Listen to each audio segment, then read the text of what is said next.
Hi, I'm Chandra Rickymun. Welcome to today's Landice Podcast. We're filming here in Elliott, Maine. Weather conditions outside, about 0 to 5 degrees. With wind chill, we're probably well under 0. This is going to be a great example of how you can put your Landice treadmill to good use during the winter months or really any time of the year. Kat is on the Landice 8700, which happens to be about 12 years old.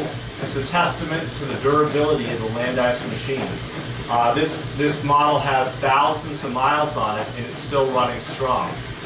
Today, what I'm going to give you is an example of a functional threshold fartlek workout.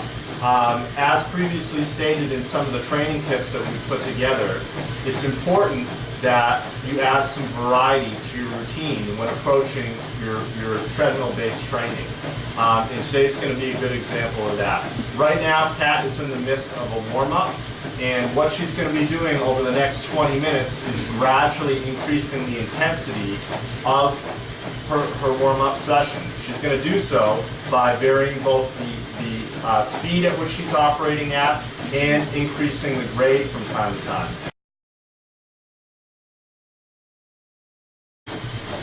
So right now, Kat is completing the first segment of her warm-up routine, and she's gradually ramping up the pace up to about intensive or steady state zone. The objective here during this segment of the workout is to start increasing her respiratory rate, her lactate levels, and start getting her muscles warmed up and ready to go for the main segment that she's going to commence at about minute 20 of the workout.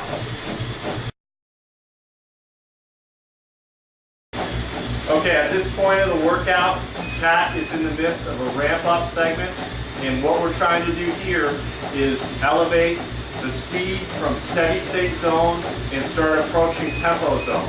She's going to be spending the majority of her main set working at or slightly above functional threshold pace, and so the objective of this session, or this segment, excuse me, is to start getting her ready for the paces and the corresponding lactic acid levels she's going to be facing when she starts that main segment. So what she's doing now is gradually increasing pace up to right around functional threshold pace in 30-second intervals.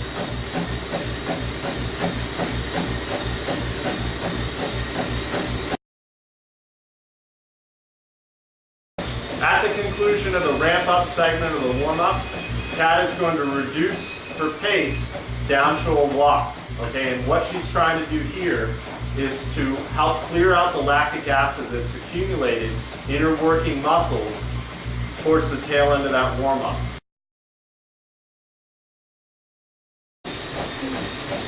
So today's main segment is going to be a functional threshold fartlek set. And what's happening here is that Kat is going to execute a set of 6 by 3 minutes at functional threshold pace. Over the course of each 3-minute interval, she's going to insert roughly 30 seconds worth of work at VO2 max race pace, okay, which for her corresponds to somewhere around her 5K open race pace. The value of a workout like this is the fact that at functional threshold, the athlete's lactate levels are staying relatively constant. Every time Kat increases the pace and goes above functional threshold, her lactic acid levels are increasing as well. This is a great stimulus for the improvement of not only your functional threshold, but also your body's ability to process lactic acid and help shuttle it or remove it from the working muscles during a hard run.